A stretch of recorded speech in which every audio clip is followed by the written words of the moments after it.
One take, one take. This is NBA One Take featuring yours truly, Pretty Boy Lakers. This is NBA One Take for your head. NBA One Take for your brain. Coming to you live, Brooklyn, New York. This is NBA One Take. July 17, 2022. The Golden State Warriors are once again NBA champions. I say it again, the Golden State Warriors are once again NBA champions.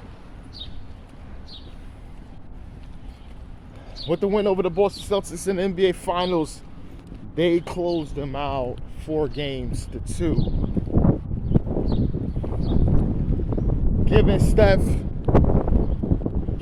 deserving Finals MVP.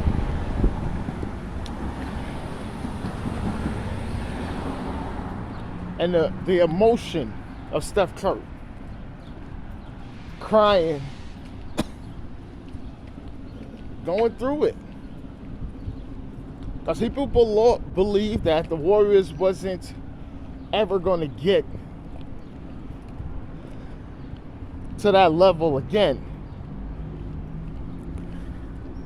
But like in my preseason predictions, I did predict that they would at least go to the conference finals versus the Phoenix Suns, because I felt that at whole, the Warriors are still a contender for the title.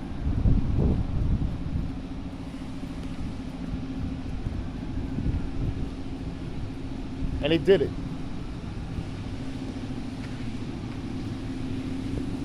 And Steph Curry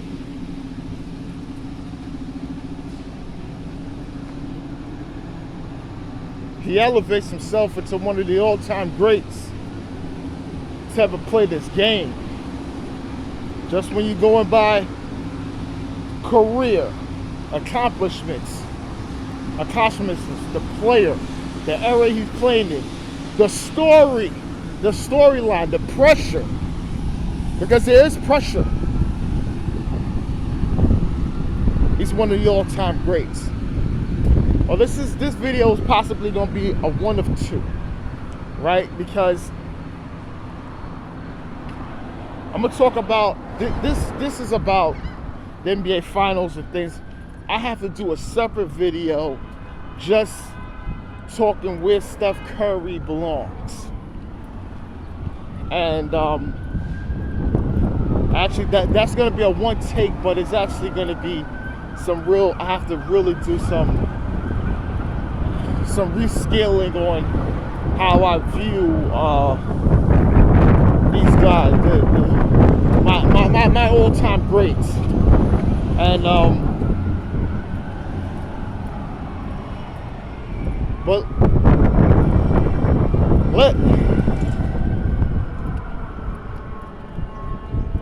I did have the Celtics at 6.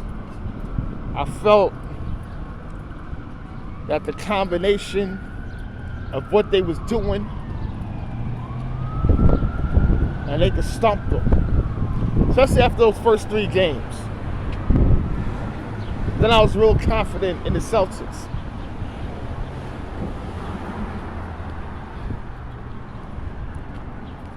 And Steph Curry in Game 4 had me thinking.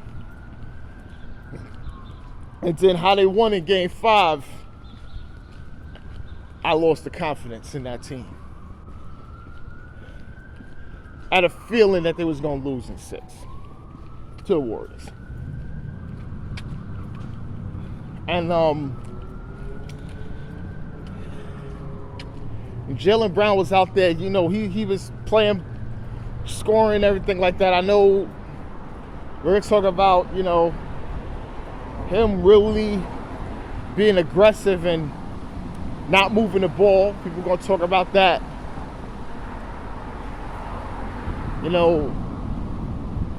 Smart, Marcus Smart, Al Horford, those bench guys, Grant Williams, Pritchard. Derek White.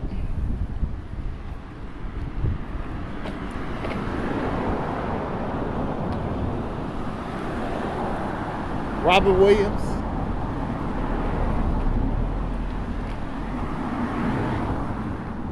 Let me get to Jason Tatum. Jason Tatum had 13 points.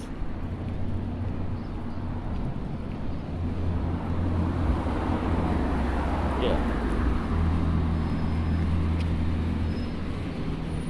This was a most disappointing night you gotta have for a guy that's a superstar. He's a superstar. I'm not people trying to say, oh, superstars is. Now he is. He is. He's on TV. They marketed him. They bring in decent ratings locally and nationally. And he's the face of the Celtics franchise. No, he's a superstar.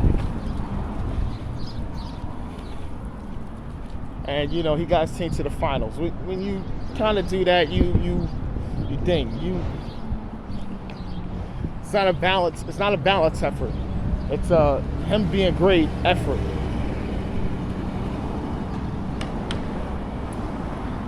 But he wasn't great. And the last video, I was just really going in on him because of the Mamba mentality. That thing, them praising Kobe and things like that, and just it kind of gets me upset. I understand people are your favorites and you do those things, but you're gonna have to take all the criticism with that, as is he had to take that criticism because of the person he was chasing.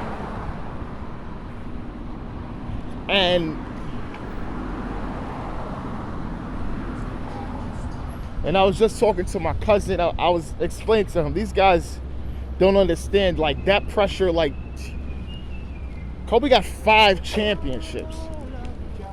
He got 5 championships. That is a lot.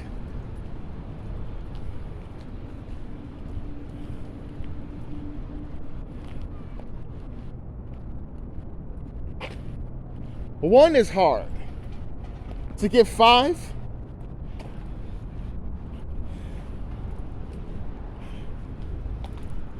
I don't think they really understand that.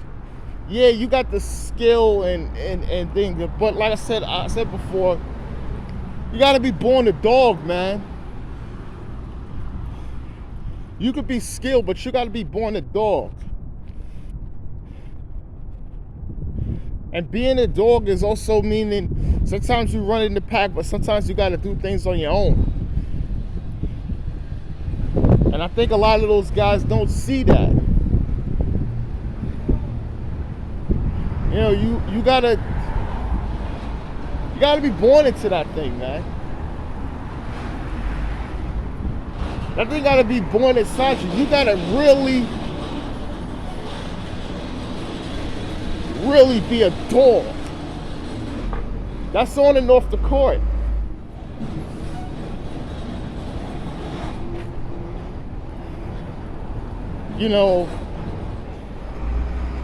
That's being confrontational. That's a lot to be that type of person. But it gotta be instinctual. Not nothing can be taught. Don't get me wrong, like, I'm not saying like, oh, these guys. Listen, the two biggest guys that they really talk about is Devin Booker and Jason Tatum, who really guys that worked with Kobe and are really nationally is the most out there when it comes to Kobe and his legacy. That other one is Sabrina Ionescu, played for the New York Liberty. But I say those 3 get the most when it comes to tributes to Kobe and everything like that, where everyone sees it. But look at Tatum and Devin Booker. Both guys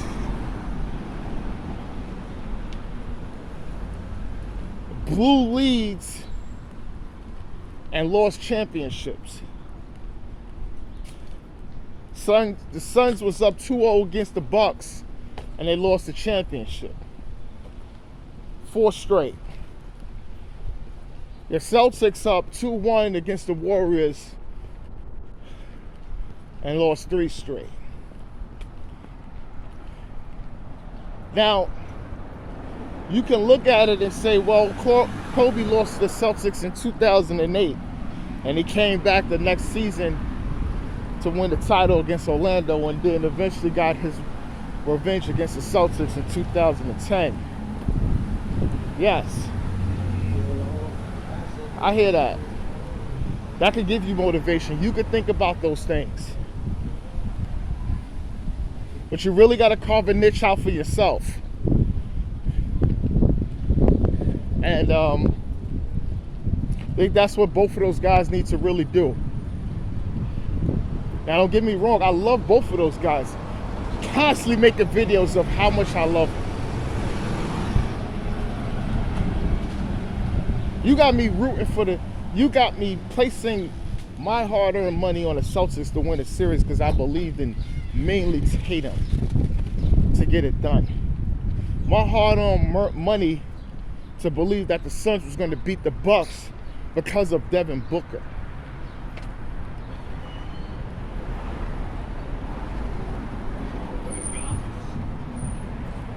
And, you know, it's something.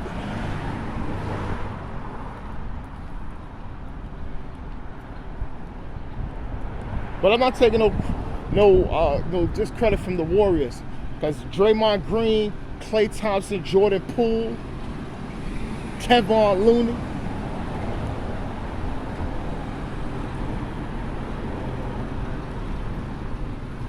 Andrew Wiggins, GP2.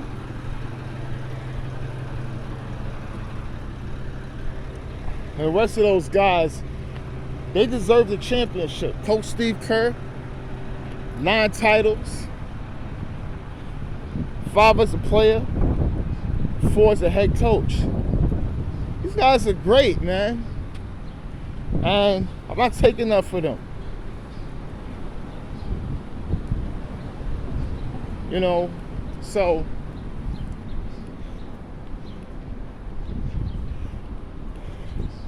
the Warriors had a lot to say, true. Trust me, it's a lot going on. It was a lot. They really said they hear a lot of the things.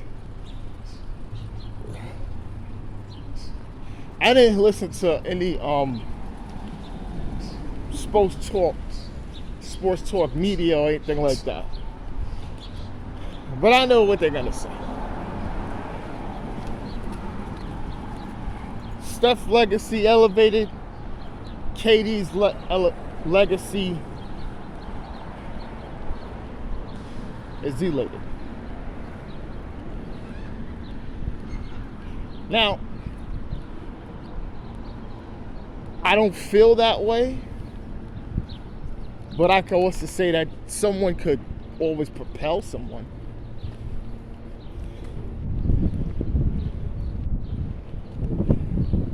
I think what someone does over the course of their career, especially when it goes over certain things, all you could do is put icing on the cake, you know? But I know how this media could spin certain narratives. I'm not going to do that. But like I said, congrats to the Warriors. They won. I'm very happy. I watched it with my daughter. She was talking about, you know, 3 years. And talking about that loss to the Raptors was just sickening. How they lost. They could have won,